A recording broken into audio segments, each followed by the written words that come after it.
Hello, everybody. A lot to talk about, right? I mean, first off, we're going to have to drink. But, I mean, you guys have been watching the rumor mill tonight, right? You guys heard what might or might not have happened. So we should talk about that too. So, but first, I've had a paper bag sitting in my fridge all day, teasing me. I know that it's a can. That's all I know, just because I can feel it. It's a 16-ounce can. I hope that everybody that is on here, if you bought a Beervent calendar from Higher Gravity, I hope that you waited until now to crack into it. Marco says he's drinking a homebrew, which maybe this is one of Marco's homebrews in my Beervent calendar. Wouldn't that be fun? Yeah. Julia says some craziness in the beer world for sure. Yeah, I haven't written anything about today's news because I don't have any kind of official confirmation, other than the fact that everybody that I know that worked at Christian Moerlein got fired this morning at 11 a.m.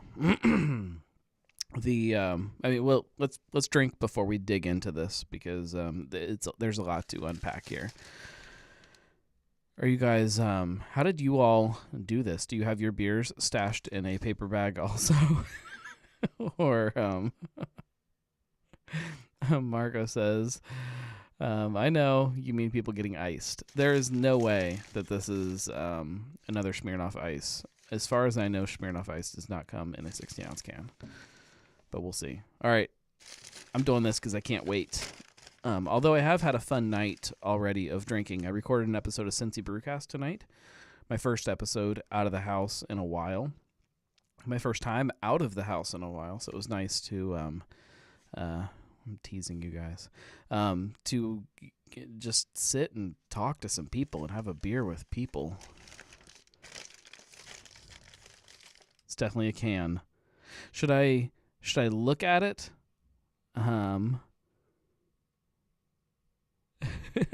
Should I look at it right now, or should I just drink it without looking at what the beer is? Which way is more fun?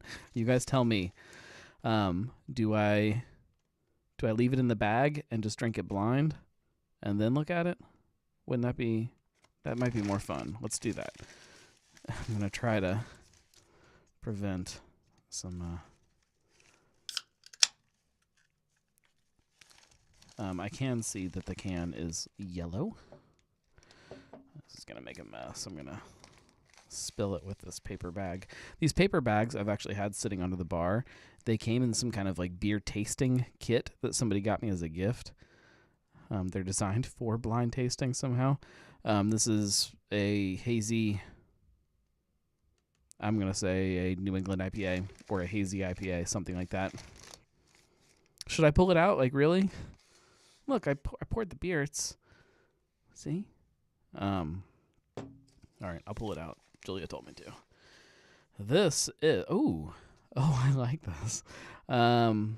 Rented Luxury Hazy IPA with Nelson, Strata, and Centennial by Wild Mind Ales. I know nothing about the brewery. I know nothing about the beer. 6.8%, 1 pint, 16 fluid ounces. I love the artwork. I'm going to guess that they are from Wisconsin. There's a roller coaster on the artwork. I love the can. I love it so much. I need to know more about that. Marco says to keep the wino bag on. That's too late. Nelson Strata and Centennial. Let's see what it tastes like. Let's see what it smells like first. Guess what? It's fruity.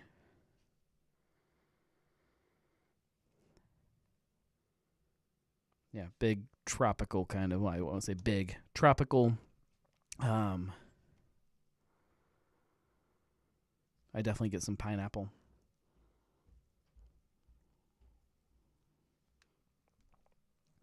Oh, that's good. That's way better than the ice. Delicious. That is a pretty beer too. Look at that. It looks good with the can. I'm loving the rainbow roller coaster on it. Does anybody know anything about this beer? Rented luxury. What does it have to do with a roller coaster? That's what I need to know. I can definitely smell the haze, bro, Marco. So yeah, my little bag worked. I couldn't tell what it was this morning. I pulled the can out in one hand with a bag in the other and just dropped it in and then shoved it in the fridge. I don't know that the bag was necessary, but I had them, so it worked. So everybody who is drinking with us with your daily higher gravity beer, please tell me what you think, because I'm digging it.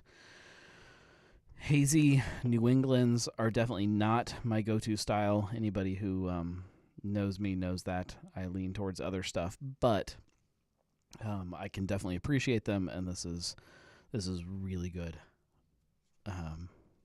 It's got all that softness and the fruit that I like.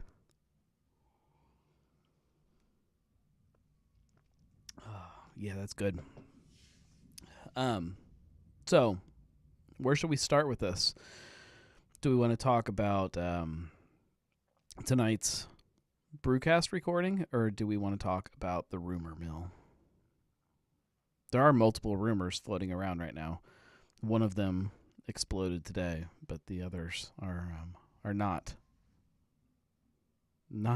have not exploded yet. However, there are other rumors floating around. There's always a whole handful of things. Julia says she is drinking the Yule Jude that came in the standard box. Wow, the boyfriend is drinking the rented luxury. What is Yule Jude? I don't know that beer. I'm gonna look it up while you respond. Yule Jude. I think I hear all of my kids yelling upstairs. So if you... Oh, that's a platform beer? We don't drink platform. Yule Jude. A New England IPA. 6%.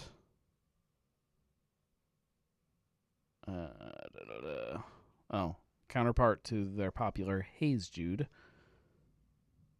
With blood orange. Oh, and winter spices.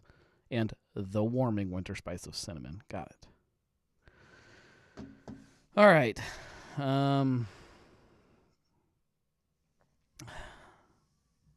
I didn't see about the closing of the Goose Island tap room.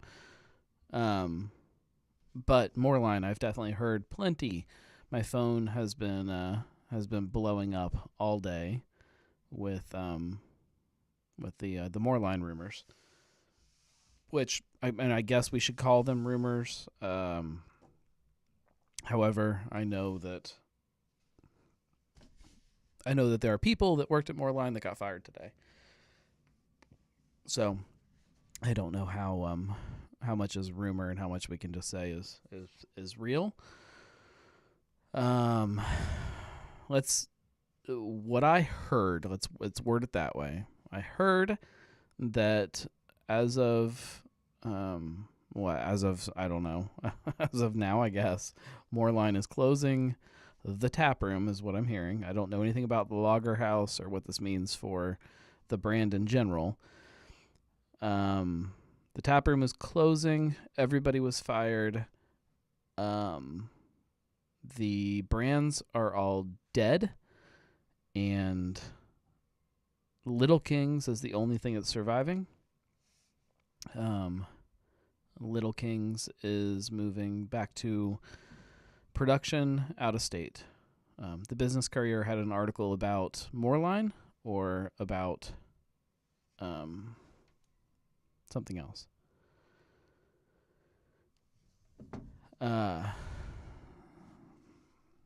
reached out to everybody that I knew that I could try to get official confirmation. Julia says Goose Island is supposedly permanently closing one of their Philly tap rooms as a result of COVID-related stuff. Oh, Moerlein. Of course they did. So as is typical, you guys went a little behind the scenes here. When big things like this are happening, and I get word of them, I usually reach out to somebody involved just to get confirmation that it is real. Often what I will discover is that people either will not talk to me or will respond to me with, yes, it's happening, but please don't say anything because so-and-so gets to write about it first, which I'm all about relationships, getting you to write about things first. It's fun to write first about something, but I'm of the belief that,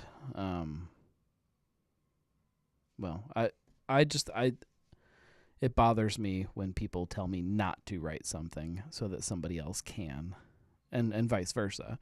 If somebody else wants to write something and they are told not to because I'm going to write about it first, I don't necessarily agree with that either. It said that they are contracting out the beer to a local company. Okay. The tap room is still up in the air. Hardman was fired. Okay. There's a lot to be said with that. They're contracting out to a local company. That's great.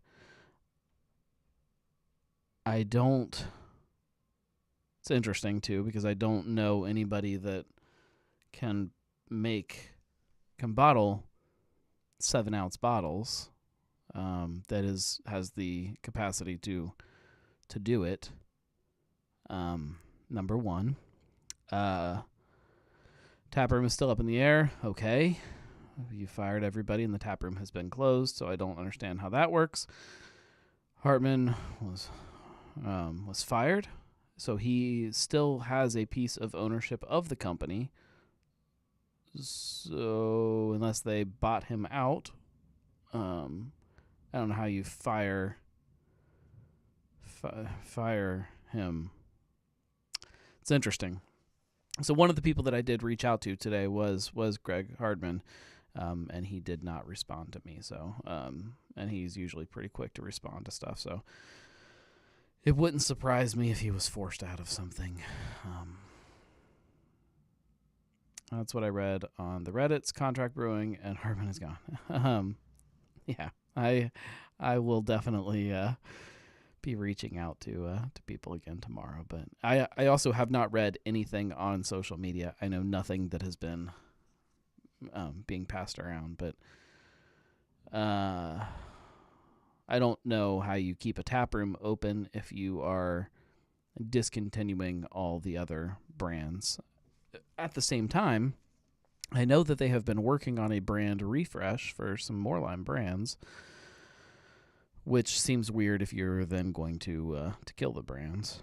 Let me pull that up real quick so you guys can see it. It would be easier if I could just shoot it over to the live stream, but it's easier just to do it this way. I don't know how well that turns out on. So they have new branding for cans planned. So I don't know. The whole thing is very strange. To Little Kings is big, and I get that. Article said that they're focusing on Little Kings, but didn't say anything about the other brands for sure. I know, and maybe some of you guys have heard rumors too that they have been trying to sell off some of the other brands.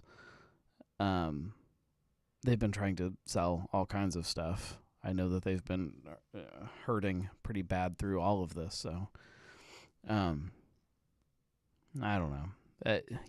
Moerlein. I'm trying to be very political about all of this, but Moerlein is Cincinnati.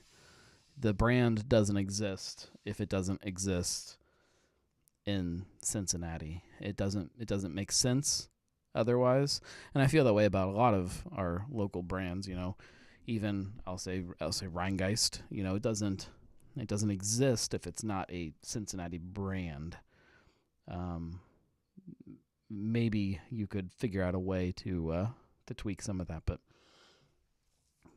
Moerlein the entire thing is based off of the brewing heritage that our city has. So I don't know. Sucks to see. I get it, and I get that the world has changed, but I don't like seeing it.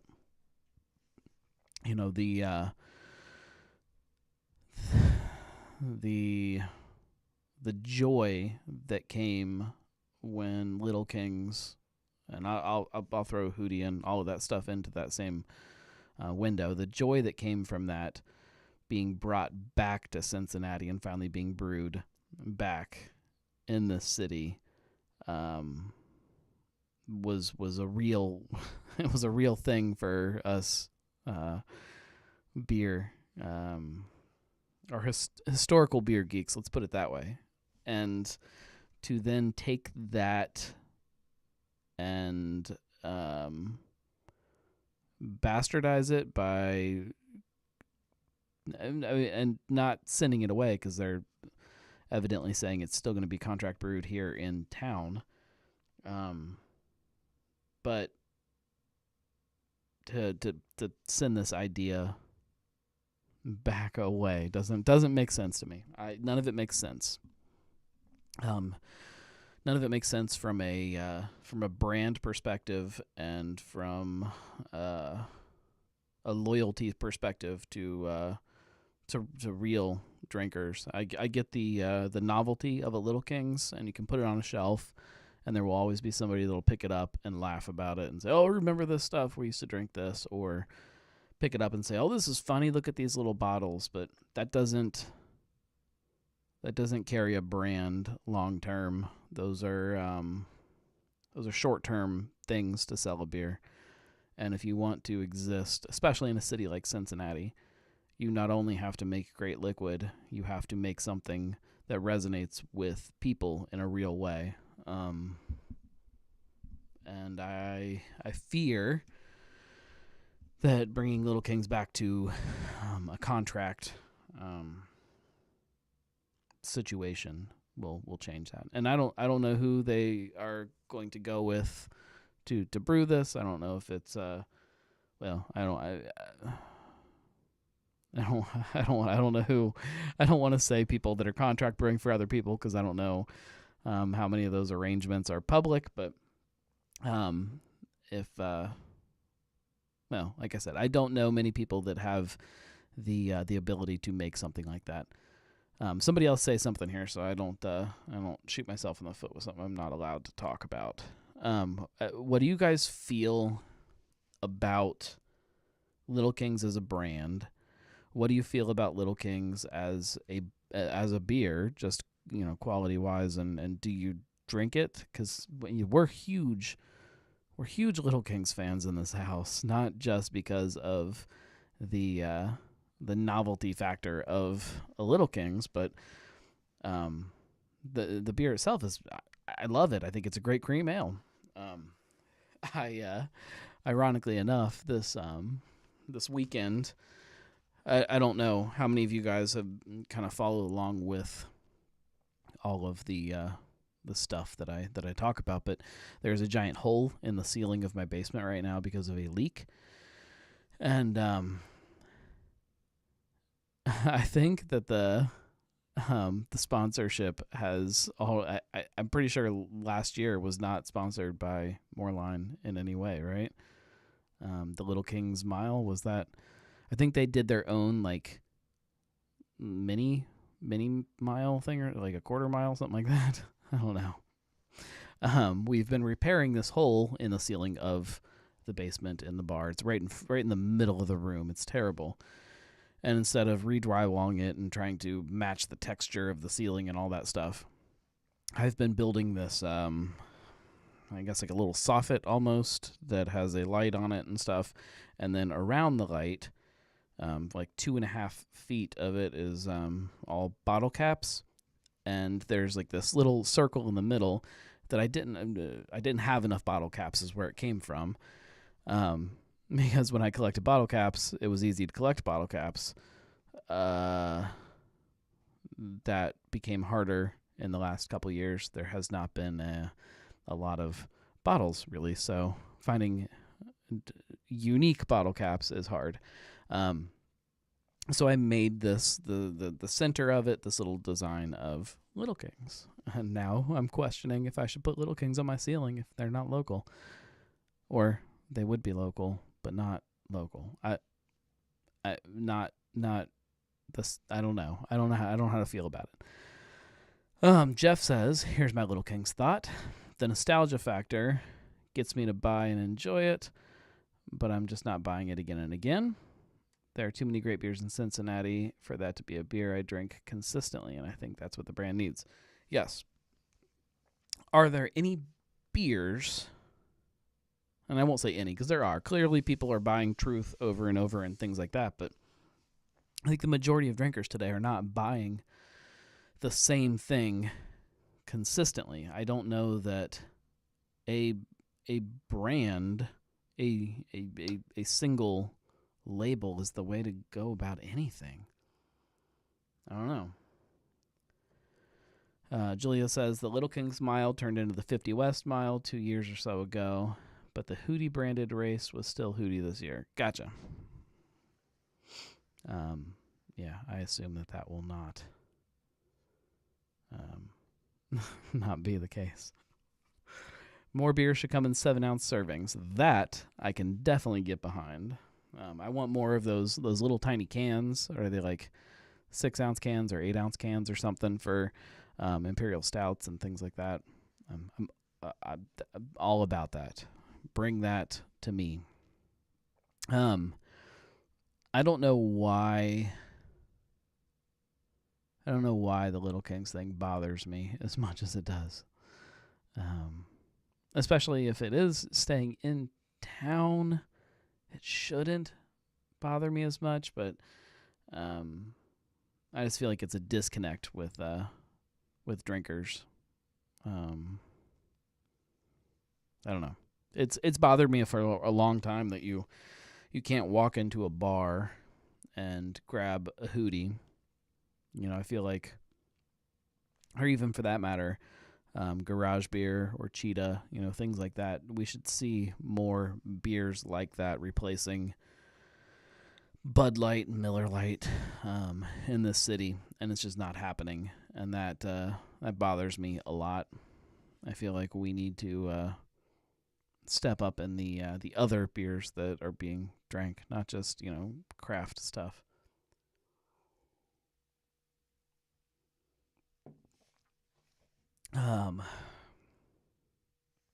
Sean says the issues with the small cans is that all of the canning lines are set at 12 or 16 ounces. You could use the October steamer. It's not going to be nearly as good or efficient. That's true. Marco says he has not bought a Christian Moerlein packaged beer in years, but I did enjoy going to the Lager House pre-COVID-19. Never made it to the Malt House, but I wanted to. The Malt House is incredible, or was incredible. That was the Well, that's not entirely accurate. One of the last breweries that I went to before things got shut down back in March was the Malt House. Jeff says, I think the challenge with that is it was the InBev pricing strategy. In order for local to take those tap handles, they would have to be priced competitively, or have places that were willing to step up a little bit and spend a little bit more money versus the profit margin of AB InBev. All it takes is people willing to change the normal, in the same way that you can never beat the pricing of a hamburger at McDonald's if you're a burger restaurant. You can create a thing that people want instead of McDonald's, and that's the beauty of craft beer. Craft beer in general can never compete with AB InBev or Miller Coors or Heineken, whoever it is. We can't compete with, I say we very loosely because I have no skin in the game. They can't compete with the power of the spending of a company that size. But we as drinkers can refuse to drink that. We can force the market to change, and it's always bothered me, I think, that that we aren't, as the bigger kind of proverbial we, I want to see more of it. InBev would then get price aggressive to combat it. They've done it before. They'll do it again. Yes, they will. And that's I think that's what drives me crazy, is that I can walk into a store and you can have a 6-pack of Budweiser.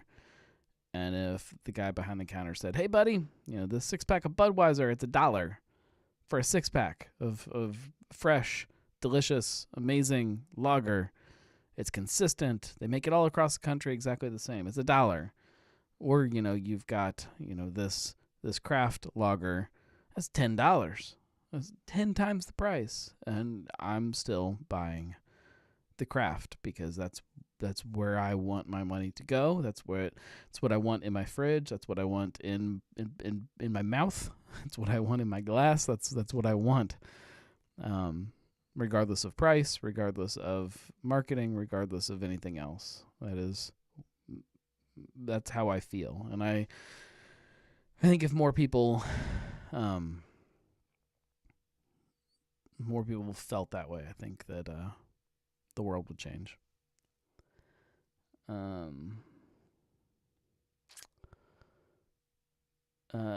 John says, I feel like Moerlein kind of fell to the side as others rose up and they couldn't compete. I'll agree with that in some respects. I don't know that they couldn't compete as much as they didn't compete.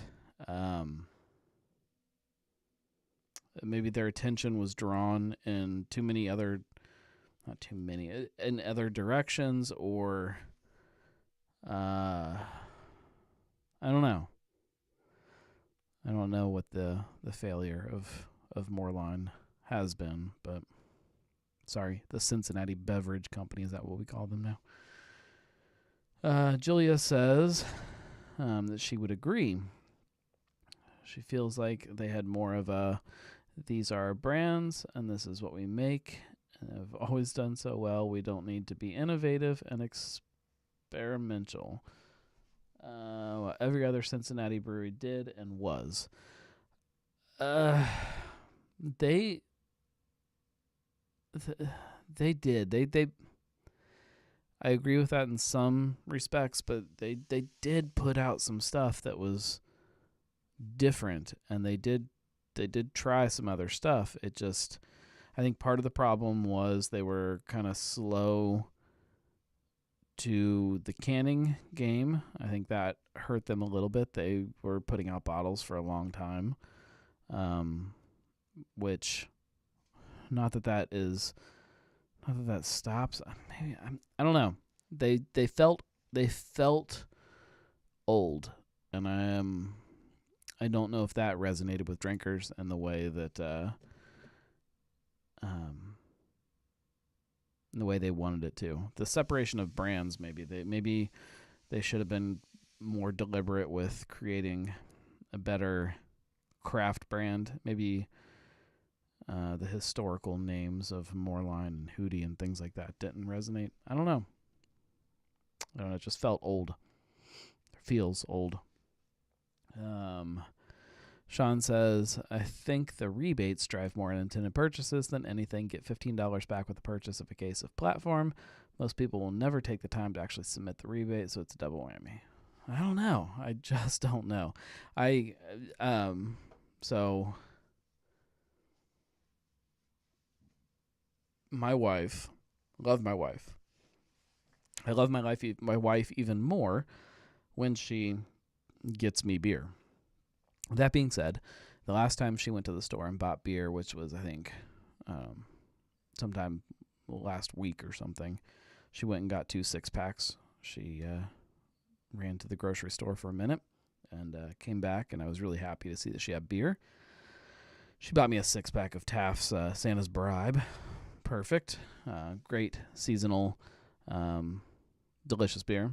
And then the other 6-pack was Platform something. I haven't actually drank one. I don't know what it was. Something else very seasonal, something appropriate for this time of year. And she brought it in, and I kind of looked at it for a second, and she said, what? And I said, oh, nothing. I've never had that one. Trying to play it off a little bit. And she said, is that not something you drink? And I said, oh, I've never had it before. And a little while later, I finally told her, I said, it's, Platform. And she said, I know. And I said, well, that's big beer. We don't typically buy that and stock the fridge with it. And to her defense, she said, well, I didn't know. And when I saw it on the shelf, I just recognized that was one of the logos on your Higher Gravity Beervent calendar. One of the sponsors of the calendar this year is Platform. So it's on the side of the box. So she saw it, and it resonated with her, stuck in her head, and she thought it was one of those beers that we do buy.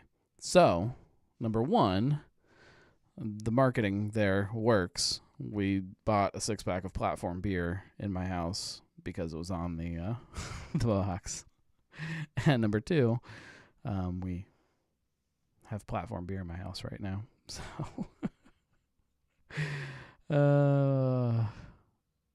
I don't know, guys. John says, but Yummy Yummy is so good. I feel dirty drinking it, but it's good. I think that's kind of my point with all of this, is that there are good beers that are made by places that I don't.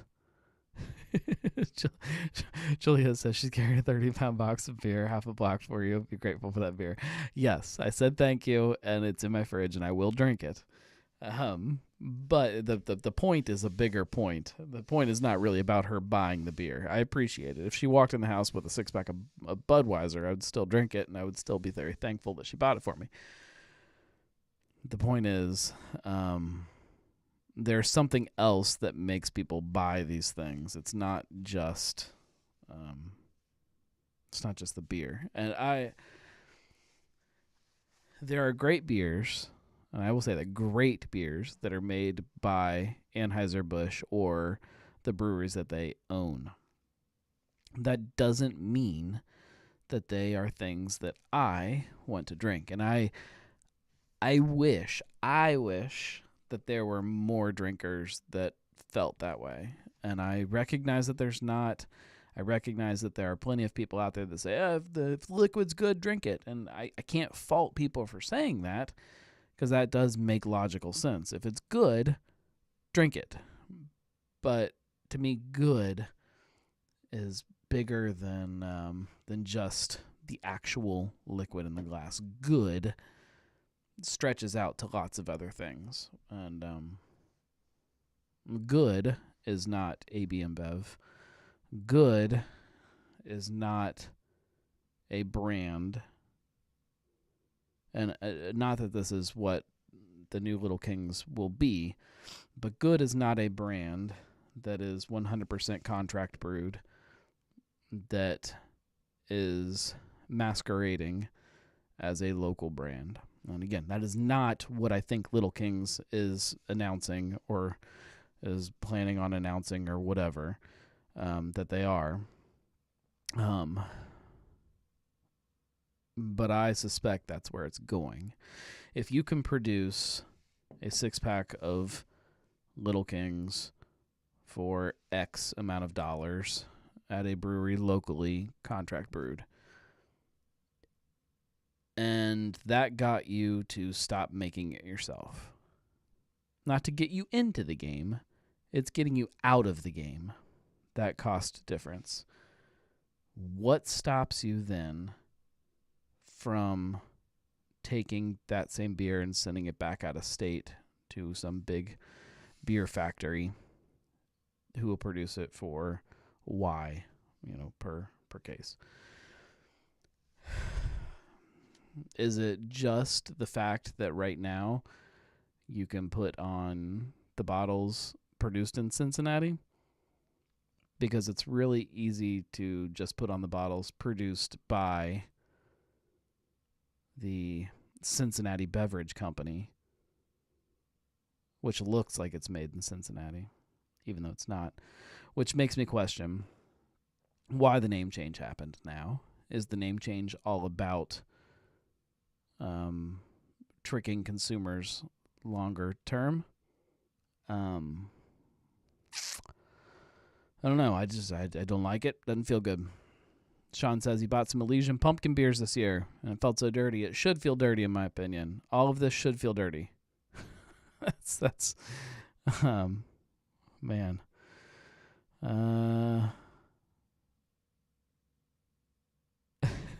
Marco asked Julia if she got iced this weekend. She says, yep, and the standard box wasn't much better. It was PBR. But I did laugh good and long about it.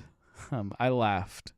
I haven't laughed that loudly in my my quarantine house, although we're not a quarantine house anymore as of today.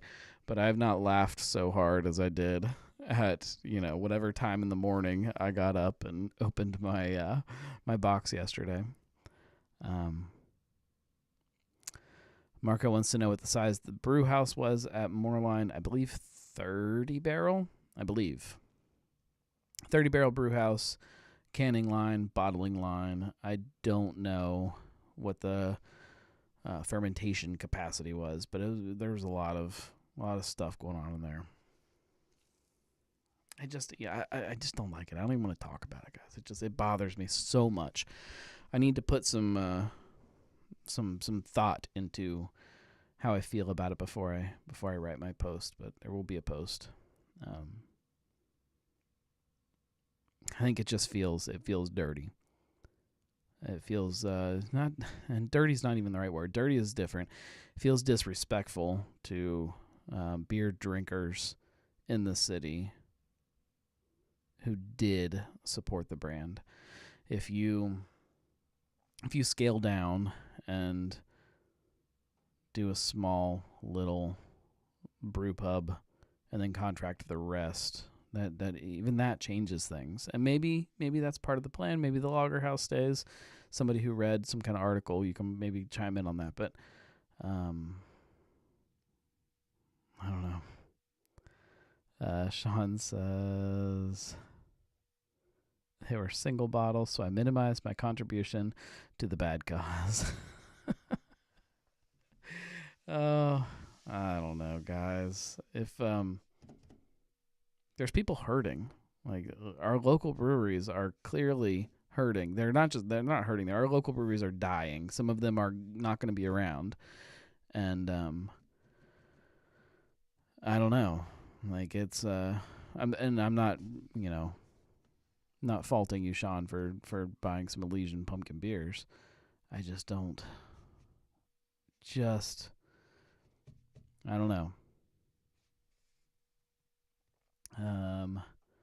Julia says, what's even worse is that Higher Gravity posted a teaser of what today's beer was. Vanilla Ice's Ice Ice Baby was playing in the background, so I jokingly said, Natty Ice.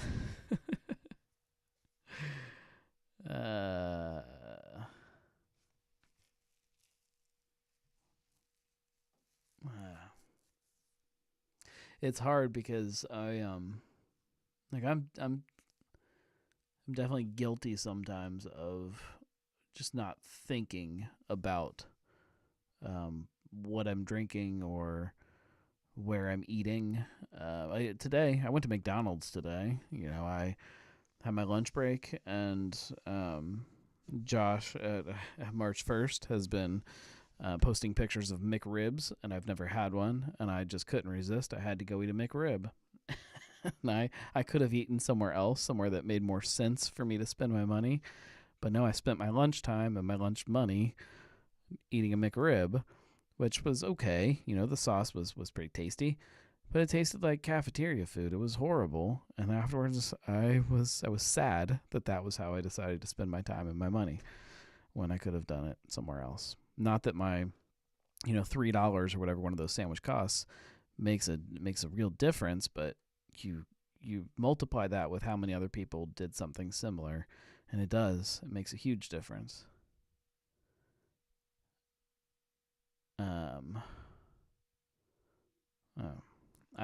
It's dirty isn't the word. It's painful. It's sad. Marco says, real people lost their jobs today. Company that was Cincinnati proud has changed its business model. And I think that's it. It was not just Cincinnati proud, a company that, when they started, it was like this fight that we all got to get behind. Moerlein and all those brands that they owned had left. Out-of-state companies took them when our local... Let me tell you guys a tale of Cincinnati beer. I know that some of you are familiar with all of this, so bear with me. Beer left this city. We had, one time in the the 1800s, mid to late 1800s, we had one of the biggest beer brewing cities in the country. Second only to, like New York, St. Louis, places like that. And it was, Prohibition and the consolidation of beer destroyed it. And the last brewery standing was Hudipole Shaneling, two breweries that had merged together. And they were brewing things like Hootie Delight and other,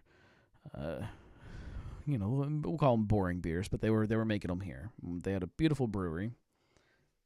Not really that beautiful. They had a great brewery here in town. And it was suffering. It was being beaten to death by the likes of Anheuser-Busch and Miller Coors and things like that.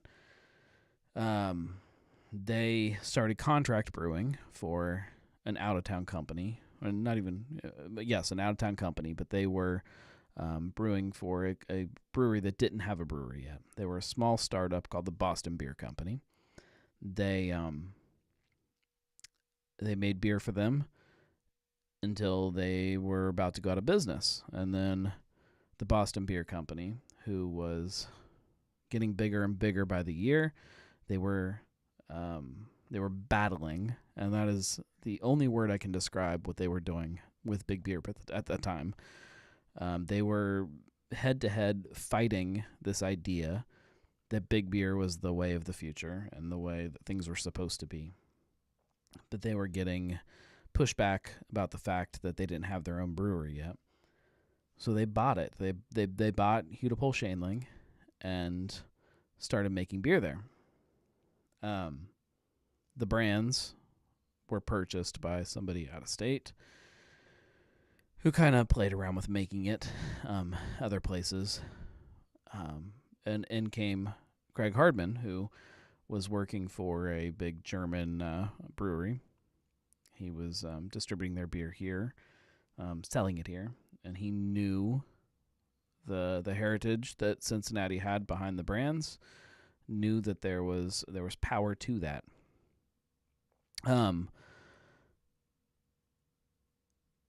The brands stayed out of town for a while, but from the day that he bought them, he said that he was going to bring them back here. That Moerlein, Hootie Delight, Little Kings, all of those deserve to be made in Cincinnati. Maybe it was bullshit. Maybe it was a business decision. Maybe it was a business statement, I guess. But it meant something to beer drinkers here, to people who are geeky about this stuff. And from the day he bought them, he fought and planned and worked to bring them all back here, and he did. They all came home. Little Kings was the last one to finally come back, and they were all made back in Cincinnati. And we could rally behind that idea that somebody was taking these last pieces of this historical side of who we are and saving them. Boston Beer and Jim Koch saved the physical aspect of brewing in Cincinnati. And we're indebted to them in a lot of ways for that. But it's Boston Beer. It's not a Cincinnati brewery. He's from around here, and he did what he could do, or what he should do, I guess, as an owner of that business. He did his part and still does his part and does incredible things for Cincinnati as a city and for the brewing industry. Greg Hardman did amazing things, and I think that I know that there's been a lot of people that have worked for him that probably don't have nice things to say about him. But I don't know. With the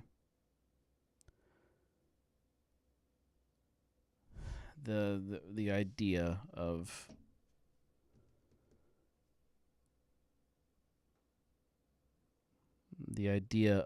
those brands, I think, is bigger than a lot of people give credit for. I don't know. I don't know how to put it into words. I'm a little behind here. Marco, I think, asked again what the size of the brew house was at Moerlein. I think it's 30 barrel. Teaser, no, I read that. Real People Lost Their Jobs, read that. Who is going ice skating at 50 West this winter? I would love to. I don't know if I can convince my wife to take the kids out of my house. I think we are stuck here forever and ever. Sean says he also had beer shipped from Fretboard, Urban Artifact, North High, Nocterra, and Unhitched, and stopped by for crowlers from everywhere else in Columbus. Literally completed the Ale Trail during COVID times. I don't think I have to defend my love of craft. No, I am not in any way, shape, or form attacking your love for craft. It's a bigger picture than what I think anybody that is listening to this is doing. John says, I've wondered if Boston Beer is the contract brewer for Little Kings.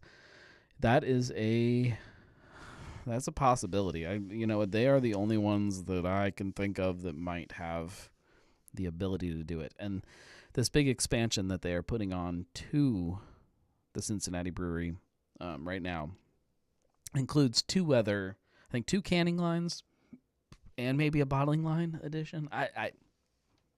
That wouldn't surprise me one bit. I know currently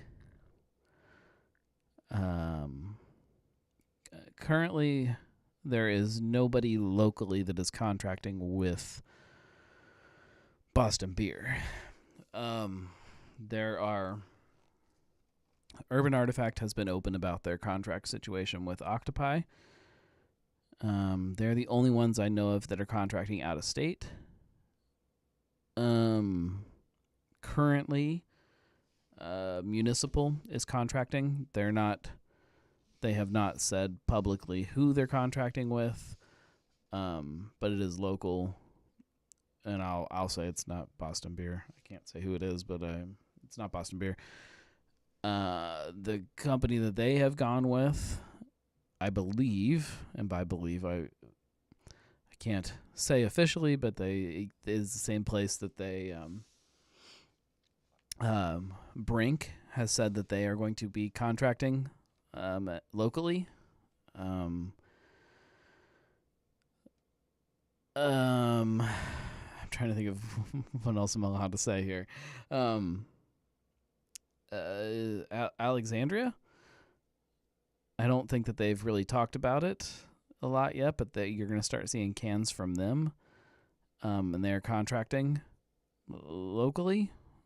Different company. I don't know what their contract it looks like. I don't know if they're saying out loud. But I will say crossing the river would be very difficult for them to have their beer produced on this side versus that side. I think I can say that. I don't know. I should just call him right now and see if he can say it for me. Who else is contracting? I think that's it. And then now, I guess, Little Kings. I don't know, guys. I could talk all night about the pain that it brings me to see a company that I believe in changing.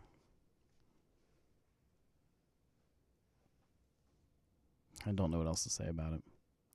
I did record a show tonight. I stopped in. I had to pick up my Dark Charge bottles, so I stopped at Braxton, Cincinnati. Figured while I was there, I should have a beer. Figured while I was there, I should get some meetings knocked out of the way. We needed to talk about Big Sis for next year, start planning that, and kind of touch base about this year's, what went good, what didn't, what we wanted to improve, I guess, what we wanted to stick with. And we made a brewcast at the same time, so you guys get to hear a lot of the behind the scenes of what these meetings actually consist of. They went and grabbed a burger over at Nation, which was delicious. Drank a Northern Row beer while I was there. I'm going to call it their Thanksgiving beer because it was like a rosemary pale ale. I believe the Miller, I think is the name of it. Was good with the burger. I can tell you that. Went with the burger really well. And then at Braxton, I drank the Crumb Cake Coffee Pale Ale, and then a couple Dark Charge tasters to try some of the ones that I didn't get to try since I didn't get to go to Dark Charge this year, Dark Charge Day this year. But I picked up all my bottles, so I'm going to start diving into them here. However, I'm a little disappointed. So I have I have a lot of bottles, but 2 of the breakfast boxes, and only one of them had the special prize in it. So I'm a little disappointed that I got my cereal box and it didn't have my prize. So I'm sending a grumpy email tomorrow trying to get my other prize. I did try the Opera Cream, and really, really liked that one. Excuse me, guys. And then the blueberry, which was a lot of blueberry. We'll put it that way. Julia says that Nation is so good. Glad they opened another location across from Westside Brewing. I was worried about that second location, too. I think they announced plans for that, like, maybe late last year, possibly. And it took this long for it to actually happen. So I got a little worried there, but man, it is good. Fantastic burgers. Full disclosure, I wanted to eat at Boomtown Biscuits, but they're not open on Mondays, so it didn't happen. All right. We will we'll start wrapping this up, and please tell me what you think about all of this. Shoot me a message, and we can discuss the change, we'll call it that way, the changes in the Cincinnati Beverage Company, which is formerly known as the Christian Moerlein Brewing Company. I think that kind of sums up my feelings. Also, I mean, we'll talk about it on this next week's Brewcast, but start thinking about Big Sis next year. Hopefully COVID will be non-existent next year. That's the hope, at least. I'm hearing spring. The vaccine will hopefully be out there and starting to make a difference. So next summer, it's happening, and we want to know what you guys want. I know a lot of you guys didn't know Mike, but it doesn't mean you can't tell us what you want to drink, and we'll take it into consideration for how we choose next year's recipe, because it's supposed to be about everybody and about us getting together and drinking together. So yeah, we'll talk about it on next week's Brewcast, along with a whole bunch of other stuff. We get a little bit off topic from time to time, so you have that to look forward to.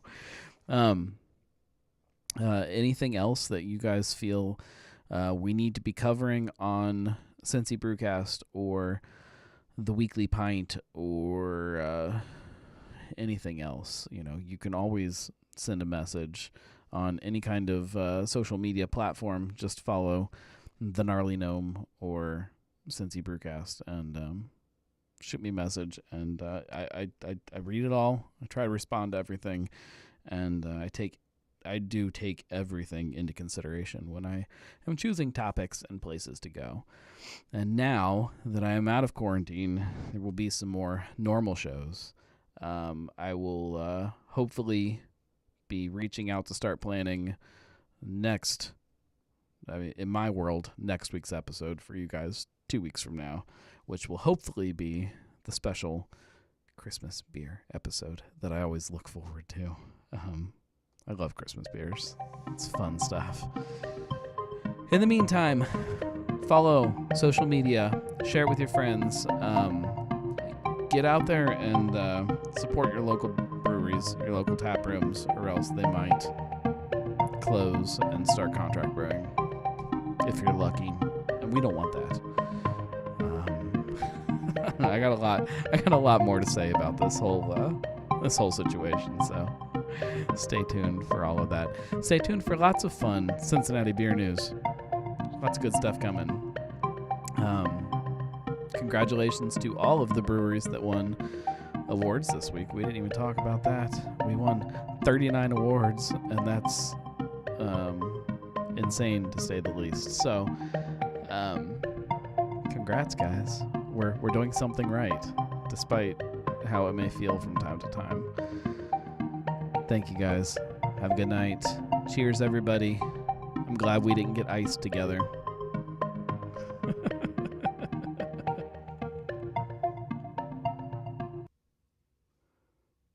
Sorry, that cut out way faster than it was supposed to. I didn't even get a fade out. Here, I'll fade out. Thank you, everybody.